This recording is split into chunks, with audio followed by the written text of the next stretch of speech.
assign နှိပ်လိုက်ပါအဲ့ဆိုရင်ကျွန်တော်ဒီကောင်လေးကိုပိတ်ပြီးတော့ပြန်စမ်းကြည့်အောင်အဲ့ဆိုကျွန်တော်တို့ဒီ view ကိုကျွန်တော်တို့ front view လို့နှိပ်ရင်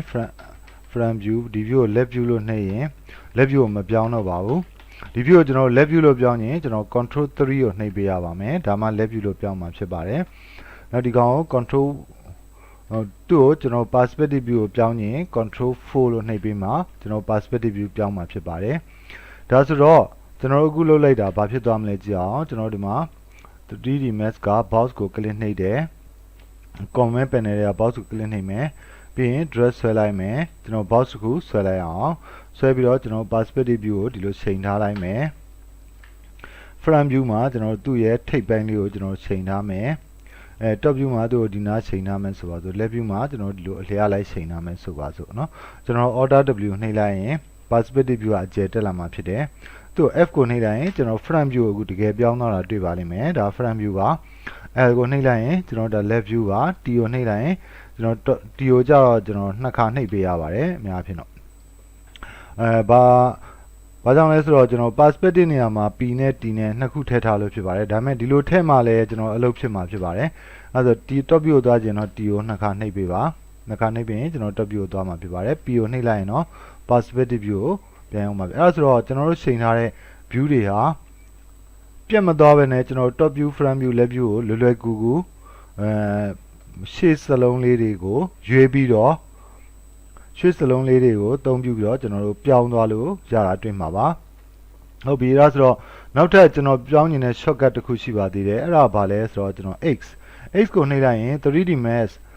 2014-2015မှာဒီလို global lens ဆိုပြီးတော့ global lens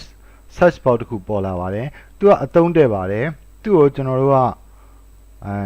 နောက်ပိုင်းအခုတော့ကျွန်တော်တို့တိတ်အသုံးမတက်သေးဘူးမယ်နောက်ပိုင်းတစ်ဖြည်းဖြည်းအလွန်သုံးတက်လာဖို့များပါတယ်ဒါကြောင့်သူဒီ H shortcut ကိုကျွန်တော်တို့ကသုံးမို့စားပေါ့နော်ဖြတ်တော့ဖြတ်ပြင်မယ်ဒါပေမဲ့သူ့ကိုအစားတစ်ခုပြန်ပေးမယ် H shortcut ဒီ H ကိုနှိပ်တဲ့ cross X ပေါ့နော် H ကိုနှိပ်တဲ့ shortcut က14ရဲ့ရှေ့ပိုင်းမှာဆိုရင်ကျွန်တော်တို့အသုံးမတည့်ပါဘူးသုံးတဲ့လူတွေကိုဒုက္ခပေးပါတယ်သူကဘာလဲဆိုတော့ကျွန်တော် move to ကိုယူထားတဲ့အချိန်မှာကျွန်တော်ဒီလို move icon arrow လေးပေါ်တယ် H ကိုနှိပ်လိုက်ရင် 3D Max နောက်ပိုင်း version တွေ73အထိပေါ့နော်ဒီ icon လေးမှာဒီ arrow တွေပျောက်သွားပါတယ်အဲ့ဒါ arrow တွေပျောက်သွားတယ်ပြန်ပေါ်ခြင်း H ကိုနှိပ်ရပါတယ်အဲ့ဒါ14မှာက14-15မှာတော့အဲ့ပြဿနာမဖြစ်တော့ဘူးပေါ့နော် global lens ဆိုတဲ့ဟာကိုသူတို့ပြောင်းလိုက်တဲ့အတွက်ကြောင့်အဲ့ဒါဆိုတော့ငါတို့ကဒီ 3D Max ဒီ14မှာကြတော့ဒီ arrow လေးတွေကိုကျွန်တော်ပျောက်ရှင်နေပေါ်ခြင်းနေဆိုရင်ဒီကနေသွားရပါတယ် customize preference viewport sorry viewport မဟုတ်ဘူးဒီ gizmo ထဲက gizmo transform on ဆိုတဲ့ခလုတ်ကလေးကိုဖြုတ်လိုက်တာဟာအရင် version နဲ့မှာဆိုရင်ဒီလိုမျိုးပါကျွန်တော်ရွှေ့လို့ရရတယ်ဒါပေမဲ့ arrow တွေမပေါ်တဲ့အခါကျွန်တော်အလုပ်လုပ်ရတာတိတ်အဆင်မပြေပါဘူးဒီလိုဖြစ်သွားတယ် 3D Max 73အထိပေါ့နော်ဒီလိုဖြစ်သွားတယ်ဆိုရင် H ကိုနှိပ်လို့ရတယ်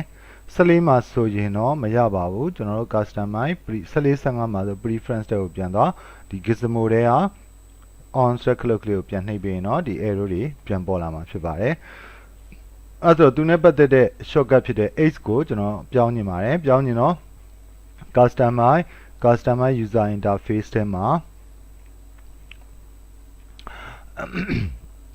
နောက်ဥစားပေါ့နော် global lens Lနဲ့စတဲ့စာလုံးတွေကိုကျွန်တော်နည်းနည်းလိုက်ရှာအောင် lens LAUNCH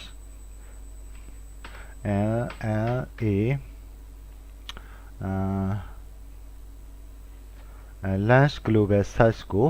ကျွန်တော် control X လို့ထားလိုက်ပါတယ် sorry control X က expand move toggle ဆိုတာကသူကနည်းနည်းအသုံးတည့်တယ်ဆိုတော့ကျွန်တော် shift X ကိုထားလိုက်မယ်ဒီကောင်ကြတော့ကျွန်တော်သုံးတာနေပါတယ် shift X နောက်တစ်နေ့ alter X ကိုထားလိုက်ရင် display ဒါလည်းမရအောင် shift X ကိုပဲထားလိုက်မယ်သူ့ကိုကျွန်တော် assign လို့လုပ်ပေးလိုက်ပါမယ်နောက်ကျွန်တော် layer manage layer manage layer ကိုကျွန်တော် X လို့ထားလိုက်ပါတယ် assign လုပ်ပါမယ်အဲ့ဆိုတော့ဒီ layer menu ကလည်း ဒါအခုကတော့ကျွန်တော်တို့တစ်ခါတည်းပြင်ထားတာပေါ့နော်ဒီ layer menu ကလည်းဘယ်လိုပြောမလဲဆိုနောက်ပိုင်းကျွန်တော်တို့အရန်အသုံးတဲ့မှာဖြစ်ပါတယ်ဘာကြောင့်လဲဆိုတော့ကျွန်တော်ဒီ window ကြီးကိုကျွန်တော်ဖျောက်ပလိုက်မှာပါဒီ window ကြီးရှိလို့ရှိရင်ဒီကျွန်တော်တို့အလုပ်လုပ်ရတဲ့ workspace ကနေရာအရန်ကျင်းသွားတာဖြစ်တဲ့ကြောင့်ကျွန်တော်မကြိုက်ပါဘူးအဲ့တော့ဒီ window ကြီးကိုဖျောက်ပြီးရင်ကျွန်တော် X ကိုနှိပ်ပြီးတော့ဒီ layer manager ကိုကျွန်တော်ပြန်ခေါ်မှာဖြစ်ပါတယ်အဲ့ဆိုတော့ကျွန်တော်တို့ဒီ shortcut တွေပြီးရင်ဒီ window ကြီးကိုကျွန်တော်စောစောပထမတော့လုပ်ခဲ့သလိုဒီ back menu မှာကျွန်တော်တို့ဆွဲထုတ်လိုက်မယ်ဆွဲထုတ်လိုက်ပြီးသူ့ကိုကျွန်တော်ပိတ်လိုက်ပါမယ်အဲ့ဆိုတော့ဒီဘယ်လိုပြောမလဲဆိုတော့ဒီ back menu မှာပေါ်နေတဲ့object တွေကိုပေါ်ခြင်းကျွန်တော် select ဘိုင်းလေးကိုနှိပ်ရပါတယ်သူရဲ့ shortcut က H ပါနောက်ကျွန်တော်တို့ဒီ H ကို layer manager ကြတော့ဒါလေးပါအဲ့ဆိုတော့ကိုလိုချင်တဲ့အခါမှာဒီ window တွေကိုဖွင့်မှာဖြစ်ပါတယ်အခုဆိုရင်ကျွန်တော်တို့ကိုလိုချင်တဲ့ shortcut တွေနဲ့ interface တွေနဲ့ပြင်ပြီးသွားပြီဆိုရင်ကျွန်တော် shortcut တွေကိုစစ်လိုက်အောင် customize user interface မှာဒီ keyboard ထဲက shortcut တွေကိုကျွန်တော် save ဆိုပြီးတော့ကျွန်တော်တို့ library document ထဲမှာ 3D Max 01ထဲမှာကျွန်တော်တို့ဒါဆေးလိုက်ပါမယ် vertex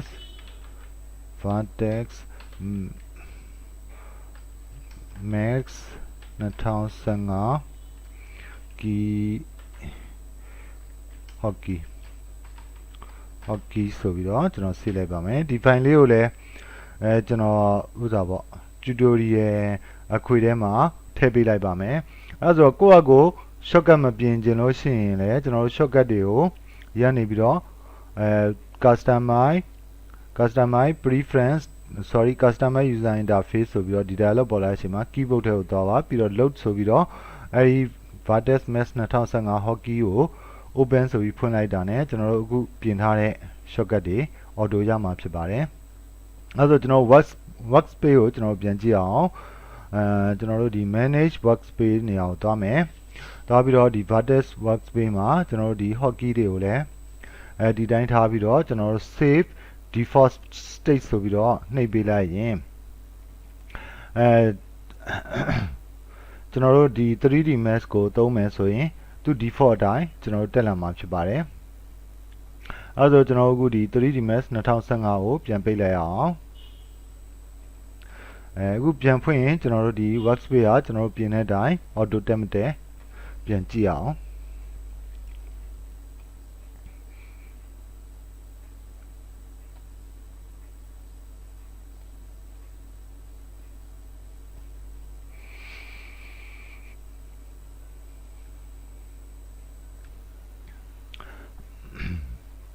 အခုဆိုရင်ကျွန်တော်တို့ဒီ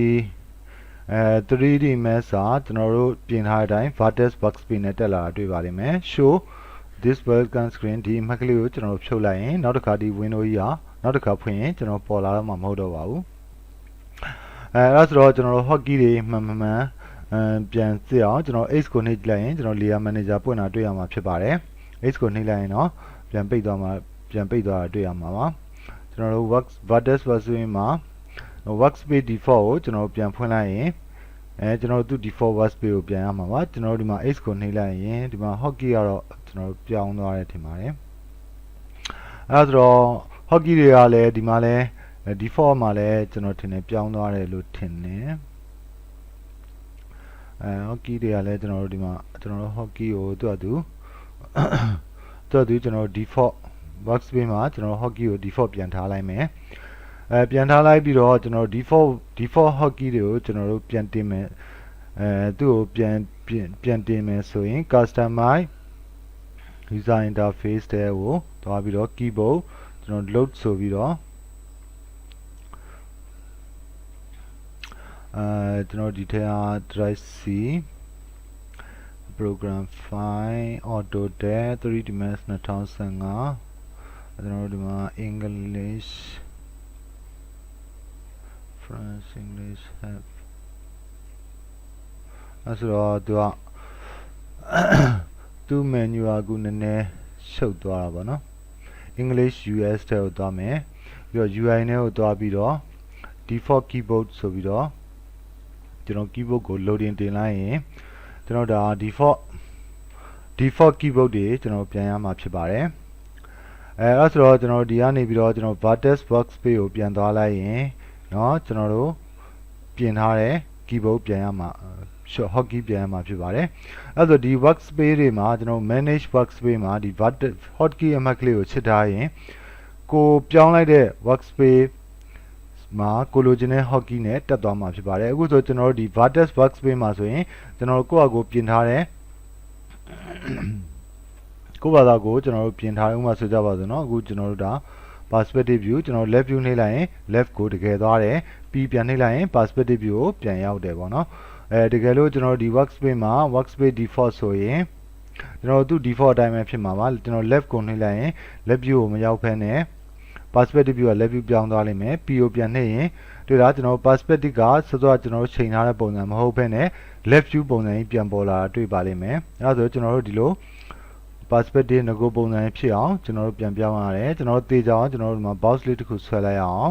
box လေးကျွန်တော်နှစ်ခုဆွဲလိုက်တယ် okay ပြီးရင်ကျွန်တော် left view လို့နှိပ်လိုက်တယ် left view ကိုတကယ်မသွားဘဲနဲ့ perspective view က left view ဖြစ်သွားတာတွေ့ပါလိမ့်မယ်ဒီမှာပါเนาะအဲ့ဒါကျွန်တော်ဗာလဲဆိုတော့ဒါပြီးရင်ကျွန်တော် perspective view ပြန်ပြောင်းလိုက်ရင်ဒါဒီလိုပြန်ရမှာပေါ့เนาะအဲ့ဒါဆိုတော့ဒါ workspace default မှာ 3D mesh ရဲ့ default shortcut နဲ့သွားတာဖြစ်ပါတယ် vertex workspace ကိုပြောင်းလိုက်ရင်ကျွန်တော်ဒီဘက်က menu လည်းမရှိတော့ဘူးကျွန်တော်ကုန်း menu နဲ့ကိုသွားတာဖြစ်ပါတယ်အဲ့ဒါဆိုဒီလိုလုပ်ထားခြင်းအပြင် 3D mesh ရဲ့သူ default shortcut နဲ့သူ default workspace လည်းမပြတ်ဘူးကိုလိုချင်တဲ့ workspace ကိုလည်းအလွယ်တကူအချိန်မီပြောင်းလို့ရတွေ့မှာပါအခုဆိုရင်ကျွန်တော်ဒီလိုချိန်ထားတယ် left view လို့နှိပ်လိုက်တယ်ဒီ view က perspective view ကပြတ်မသွားဘဲနဲ့ left view ကိုတက်သွားတယ် P ကိုပြန်နှိပ်ရင်ကျွန်တော်ချိန်ထားတဲ့အတိုင်း perspective view ကိုပြန်ရောက်တယ်ကျွန်တော်ကတော့အလုပ်လုပ်ရတာဒီလိုပိုအဆင်ပြေတယ်လို့တွေ့ပါတယ်အဲဆိုတော့အခုကျွန်တော်တို့ဒီ customize user interface တွေကသူ default keyboard တွေเนาะ shortcut တွေကိုကျွန်တော်တို့ပြန်တင်နေတယ်ဆိုဒီက load နဲ့ကျွန်တော်တို့ဘယ်မှာတင်ရတာလဲဆိုတော့sorry ကျွန်တော်တို့ load နဲ့တင်ရင်ကျွန်တော် C program C တဲ့ဟိုတော့ 3D mesh 32 bit 64 bit ဆိုပြီးနှစ်ခုရှိပါတယ်32 bit ဆိုရင် program 86တဲ့ကိုဝင်မှာပါ64 bit ဆိုရင် program file ထဲမှာနေမှာပါအဲ့ဒီကကျွန်တော်တို့ Autodesk 3D mesh 2015သူက language 3D mesh ကအခုနောက်ပိုင်း language တွေပြောင်းပြီးသုံးလို့ရတဲ့အတွက်ကြောင့်ကျွန်တော်တို့က English US ထဲကိုသွားမှာပါအဲ့ဒီက UI ထဲမှာကျွန်တော် keyboard တွေတခြား menu တွေကိုလည်းကျွန်တော်တို့သူ default တွေကိုကိုယ့်အကိုပြန်တင်လို့ရတာတွေ့မှာပါအဲ့တော့ကိုလိုချင်တဲ့ကိုယ့်အကိုပြင်ထားတဲ့ keyboard ကိုတင်ရင်တော့ကိုယ့်အကိုစိတ်ထားတဲ့နေရာကိုသွားမယ် document ကိုသွားပြီးတော့ကျွန်တော်ဒီထဲကနေပြီးတော့ကိုယ့်အကိုပြန်တင်လို့လည်းရပါတယ်ဒါပေမဲ့ကျွန်တော်တို့ဒီလို workspace တွေကိုယ့်အကိုပိုင်လေးလုပ်ထားရင်သူ 3D mesh workspace default လည်းမပြတ်ဘူးကိုလိုချင်တဲ့ vertex workspace ကိုလည်းအချိန်မီပြန်ပြောင်းလို့ရတာတွေ့မှာပါအခုဒါဆိုရင်တော့ကျွန်တော်တို့ဒီအလုပ်လုပ်ဖို့လွယ်အောင်လို့ဒီ interface လေးတွေကိုကျွန်တော်ပြောင်းပြတာဖြစ်ပါတယ်အဲဒါဆိုတော့ 3D mesh ကိုစတင်လေ့လာတဲ့လူတွေအနေနဲ့ workspace တွေကိုလောလောဆယ်မပြောင်းကျင်သေးရင်လည်းနေပါဒါပေမဲ့တကယ်အလုပ်လုပ်ပြီဆိုရင်တော့ဒီလိုပြောင်းလိုက်ရင်ဒီ viewport ကိစ္စတွေဟာတော်တော်အဆင်ပြေသွားတာတွေ့ရပါလိမ့်မယ်